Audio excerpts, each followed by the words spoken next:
बैरून मुल्क जाने वाले जो पाकिस्तानी हैं उनको सख्त मुश्किलात का सामना है, क्योंकि बहुत से ममालिकिन चाइना की वैक्सीन को तस्लीम करने को तैयार नहीं हैं। गुज़श्ता रोज़ ओवरसीज़ पाकिस्तानियों ने इस्लामाबाद बाहर एक प्रोटेस्ट किया। मुजाहिरीन ने यह मुतालबा किया कि उन्हें बैरून मुल्क सफ़र करने के लिए फाइज़र और एस्ट्राज़ेनेका वैक्सीन लगाई जाए। नाज़रीन, जल्दबाजी में वफाकी हुकूमत ने टारगेट तो सेट कर लिया कि इस साल के आखिर तक तकरीबन 6 करोड़ से ज़ायद लोगों को वैक्सीन लगा दी जाएगी, मगर ताज्जुब की बात यह है कि मुल्क भर में कोरोना वैक्सीन की किल्लत पैदा हो गई है और सोने पे सुहागा ये है कि हुकूमत के पास आवाम को तसल्लियाँ देने के अलावा और कुछ नहीं है। NCOC के आदाद-ओ-शुमार के मुताबिक गुज़श्ता 24 घंटों के दौरान मुल्क में कोरोना केसेस की शरह 2.39% रही है। गुज़श्ता दिन जो है 59 अमवात हुई हैं। कोरोना केसेस में कमी के बाद हुकूमत भी मुसलसल कोरोना पाबंदियों में नरमी कर रही है। NCOC के फैसले के मुताबिक अब जो कारोबार भी हैं ये भी 2 दिन की बजाय 1 दिन बंद रहेंगे। दफातर में भी जो हाज़िरी है 100% हाज़िरी का फैसला किया गया है, जबकि NCOC की तजावीज़ के बाद पंजाब के बाद सिंध हुकूमत ने भी कोरोना वैक्सीन ना लगवाने वालों के सिम कार्ड्स को बंद करने का फैसला किया है। इन पाबंदियों के बाद अगर मैं मुल्क में जारी कोरोना वैक्सीनेशन का जो प्रोसेस है उसकी बात करें तो इस वक्त मुल्क के जो बड़े मराकज़ हैं वहाँ पर वैक्सीनेशन का जो अमल है तातुल का शिकार है। कराची और लाहौर समेत मुख्तलिफ शहरों में वैक्सीनेशन सेंटर में वैक्सीन की किल्लत का सामना है। ज़राए के मुताबिक लाहौर एक्सपो सेंटर में साइनोफार्म, साइनोवैक और एस्ट्राज़ेनेका वैक्सीन का जो स्टॉक है ये बिल्कुल ख़त्म हो चुका है, जबकि लाहौर के एक्सपो सेंटर के बाहर शहरियों का बहुत रश होता है। सिक्योरिटी गार्ड्स ये शहरियों को कहकर वापस भेज रहे हैं कि नादरा का डाटा अपडेट हो रहा है, जिसकी वजह से सिस्टम बंद है और अगले 2 रोज़ तक एक्सपो सेंटर में वैक्सीन नहीं लगाई जाएगी।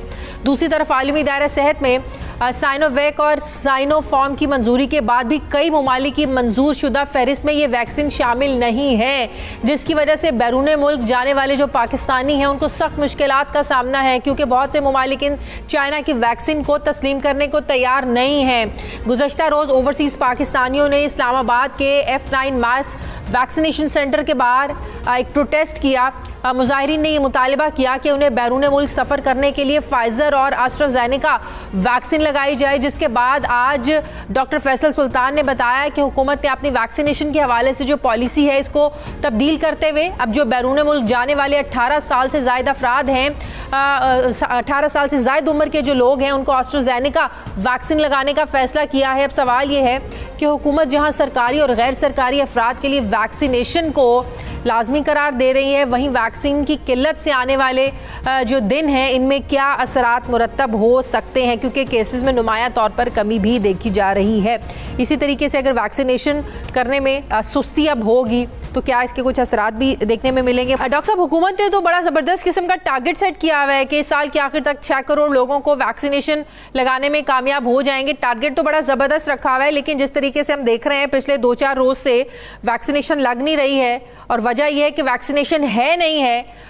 तो सर, इससे आपको लगता है कि दोबारा से जो है ना वो सूरत हाल ख़राब हो सकती है, क्योंकि जिस हद तक हम लोगों ने काबू किया है वैक्सीनेशन के ज़रिए नंबर्स जो हैं वो केसेस के वो भी कम हुए हैं, शरह अमवात भी कम हुई हैं, तो ये कब तक वैक्सीनेशन की अवेलेबिलिटी हो सकती है सर?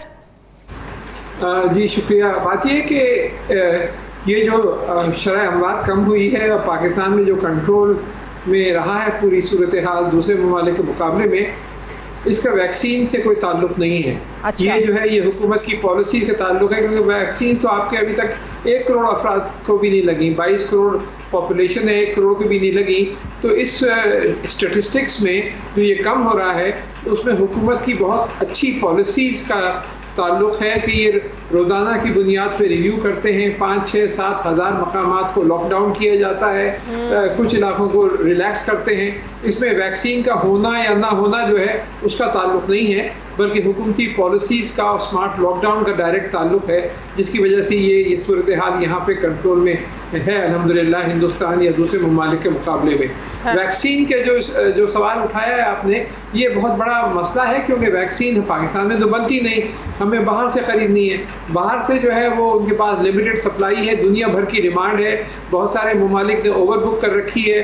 जैसे कनाडा ने अपनी पॉपुलेशन से 400% ज़्यादा वैक्सीन ख़रीद रखी है, बरतानिया ने और यूरोपीय ममालिक ने जितनी वैक्सीन उनको ज़रूरत थी उससे 300-400%, 400% ज़्यादा ख़रीद ली है, और वो फिर उसको अपने आप को सेफ गार्ड करने के लिए, जिसकी वजह से सप्लाई मौजूद नहीं है। तो ये जो है ये 6 करोड़ की जो टारगेट इन्होंने लगाई है, ये उस उम्मीद पे लगाई है कि वैक्सीन मिल जाएंगी और हमें उम्मीद है कि और कहीं नहीं तो चाइना से तो मिल ही जाएंगे।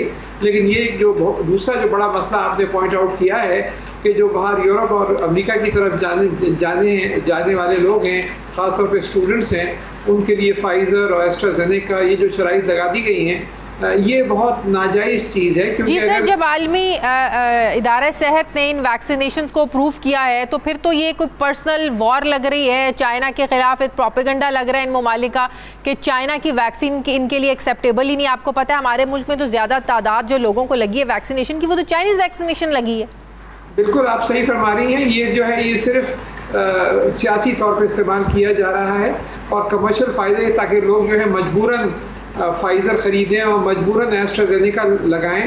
हालांकि चाइनीज़ वैक्सीन जो है हर लिहाज से उनसे बेहतर है क्योंकि इस्टेब्लिश टेक्नोलॉजीज़ है या कम अज़ कम उसके मुकाबले में हैं। तो हमें जो है इस सिलसिले में सख्त प्रोटेस्ट करनी चाहिए मगरबी ममालिक से और दूसरे ममालिक को साथ लेकर यूनाइटेड नेशंस। सर मुझे एक बात बताएं, एक सवाल मेरे जहन में आ रहा है, जो ऑलरेडी चाइनीज़ वैक्सीन लगवा चुका है, उसकी 2 खुराकें डोजेज़ लगवा चुका है, लेकिन अब उसने इंटरनेशनली ट्रैवल करना है अमेरिका में, कहीं यूरोप, इंग्लैंड में, क्या उसको दोबारा फाइज़र या एस्ट्राजेनेका लगवानी पड़ेगी? अगर ऐसा है तो क्या इसके कोई नेगेटिव असरात होंगे कि पहले वो चाइनीज़ लगवा चुका है, लेकिन क्योंकि अब इन ममालिक की डिमांड है कि भाई हमारे लिए चाइनीज़ वैक्सीनेशन एक्सेप्टेबल नहीं है, आप फाइज़र लगाएं व लगवाएं या एस्ट्राजेनेका लगवाएं, तो ये इसके कोई नेगेटिव असरात तो नहीं होंगे?